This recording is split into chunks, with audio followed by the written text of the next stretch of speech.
So, we will check now ang ating internet using speed test by Ookla.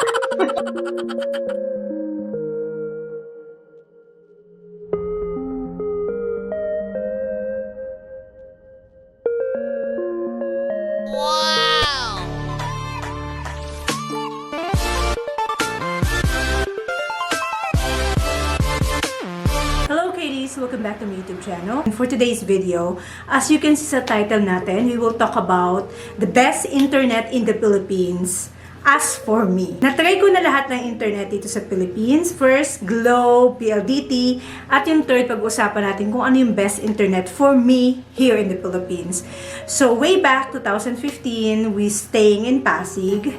And we're already in Pasig right now, but way back 2015, I arrived from Thailand. I signed up for Globe Internet with telephone included. At okay naman siya, okay naman yung connection, mabilis naman yung connection, pero hindi siya yung super bilis ha. Okay lang siya kapag may work ka na online job. Pero hindi super bilis. Siguro, if I'm not mistaken, ano siya, 20 Mbps or 15 to 20 Mbps yung bilis. Ang sabi. Pero nung nakakuha ko lang, mga 10 Mbps lang. So, I forgot yung plan ko. Basta, as far as I remember, almost 2,000 yung binabayaran ko monthly with telephone included. So, that was 2015. And Jay arrived here in November 2015. So, he kept using it as well kasi nga online job yung job natin. So, after that, mga around August 2016, we decided to transfer ng tinitira namin sa Pasay. So, I transferred to Pasay. So, hindi nga pwede yung Globe doon sa Pasay. So, I decided to cancel it. So, anyway, to make the story short, the long story short, I look for another internet connection pwedeng o available dun sa place na tinitira namin. At I found out na PLDT is very available. So, sabi ko, hanap ako ng pinakamataas na internet connection ng PLDT. So, kinabit, okay. But after few months, lagi nga di-disconnect ang connection. Tapos, hindi siya ganun kabilis compare sa Globe. And, super as in mabagal. Pa nag-download ka ng video or nag-upload ka ng video, sometimes it took like an hour bago matapos yung pag-upload. As in, matagal talaga. As in, hindi talaga siya matagal matapos. So, anyway, that time, I was thinking of this Converge already. Nasabi ko, gusto ko sana yung Converge kasi madami sila requirements that time.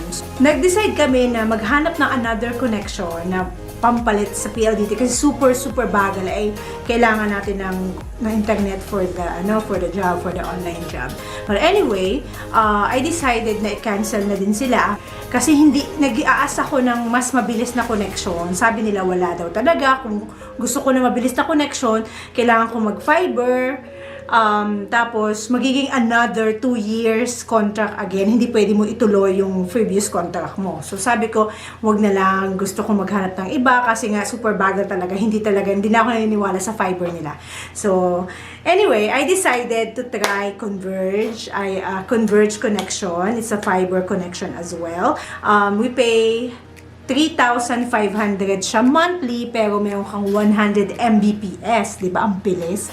At as in super bilis talaga siya kasi nung chine-check namin yung download and upload, umaabot kami sa 80 to 70 upload, 60 or 70 to 80 download. Pero pag connected siya directly sa internet, sa laptop mo, as in super bilis talaga. So we're very happy so far sa Converge. And after a year, we transfer again in Pasig. That time is 1 year na kami sa Converge eh. So, nag-transfer kami dito sa place na sinastay na namin. At ang kagandahan sa kanila, pwede mo siya i-transfer as long as na available yung connection na yun dun sa place na ta-transfer mo. So, make sure na yung ta-transferan yung place ay available siya. So, ang ginawa ko, before kami nag-transfer dito, nag-survey ako ng mga places dito malapit dito sa Pasig na serviceable yung Converge. So, ito yung place na to na sinabi nila, nagsiservice daw sila dito. So, nag-transfer kami. Pag-transfer namin, call ako ng call sa kanila. Please, attach nyo na, i-install nyo na ang connection namin, kailangan namin. Medyo matagal lang ang pagtawagan, as in kulitan talaga, as in tatawagan mo sila ng paulit-ulit para lang ikabit at i-install. Medyo sometimes na I wait ka na rin, you know. Anyway, ayun, na-install naman nila after, I don't know, parang 1 week yata nung paglipat namin, medyo natagalan.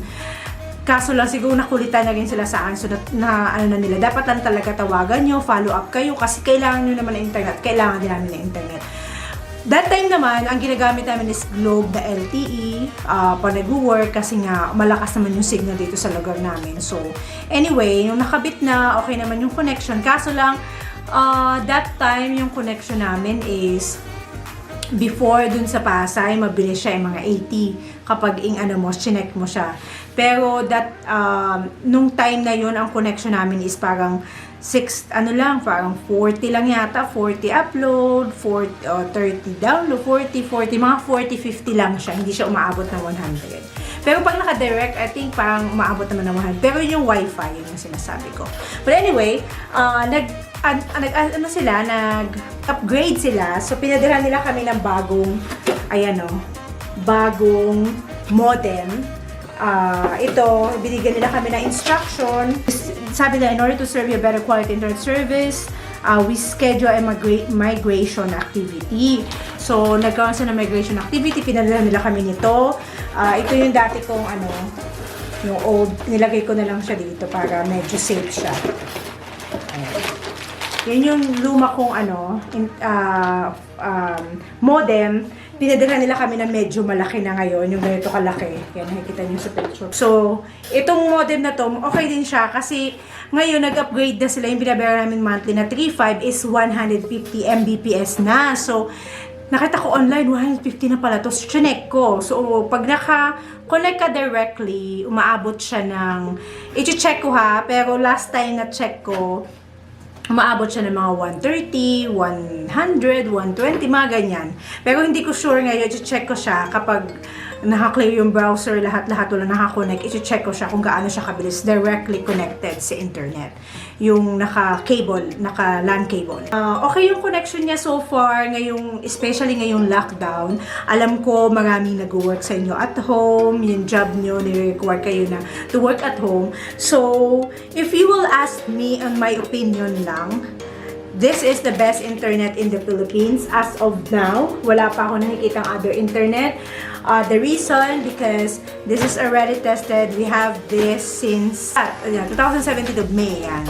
So, 2 years na kami. Pwede namin to cancel kung gusto namin i-cancel kasi 2 years na namin siyang ginagamit. More than 2 years na. Pero hindi kasi okay yung connection niya. Yun lang medyo ayoko lang. Yung medyo hindi ko gusto is yung pag tumatawag ka sa customer service, ang tagal talaga i-connect. Pero kapag may problem naman, kailangan mo lang talagang i-follow up sa kanila. May sumasagot naman sa customer service.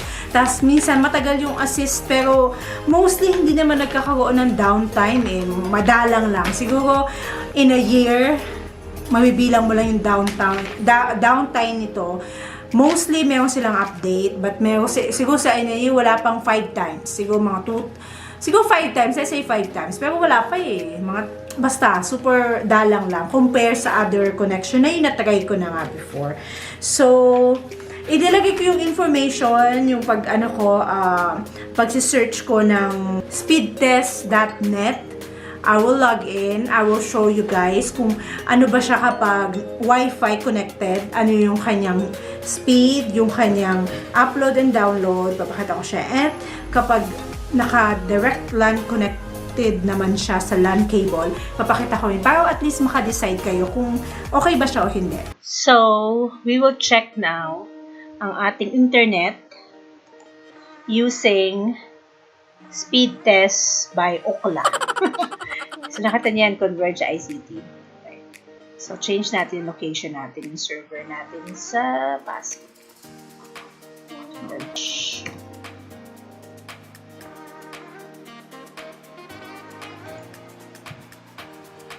Okay, so let's go. Wi-Fi tayo connected. Wi-Fi.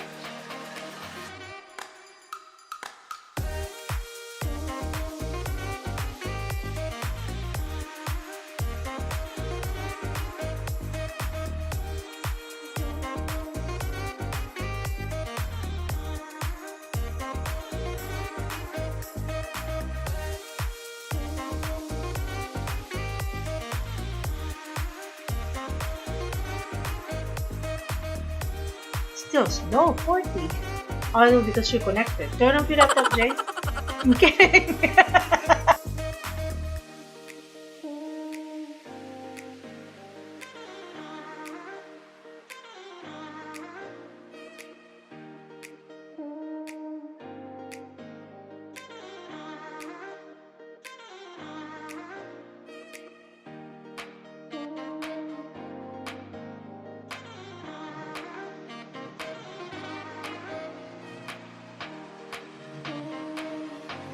Disconnect the Wi-Fi.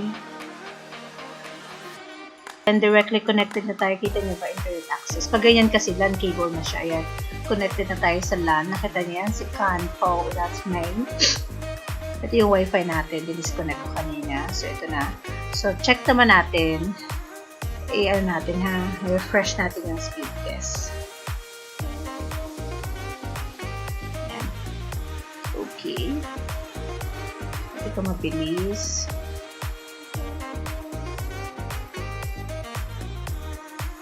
Change natin yung server dito sa Pasig.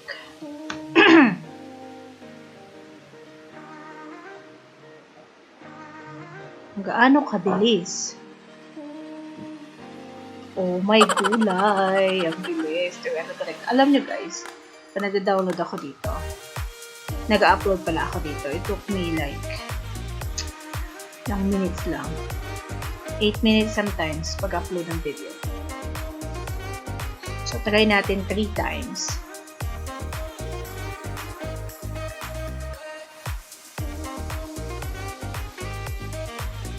And yan yung result.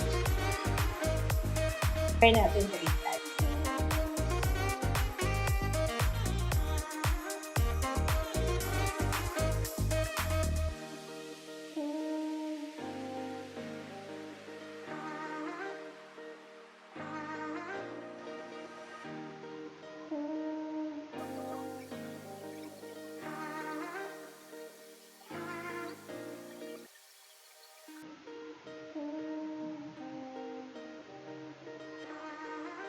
Okay, that's it. So, yun na yung ating final for LAN cable. Okay. But anyway, that's all for today. I hope you like this video. If you like this video, please give us a thumbs up and subscribe to my YouTube channel, KD Experience. Again, thank you at ingat kayo guys ha. Gawa tayo ng mga ibang challenge na video next time. See you on my next video. Bye!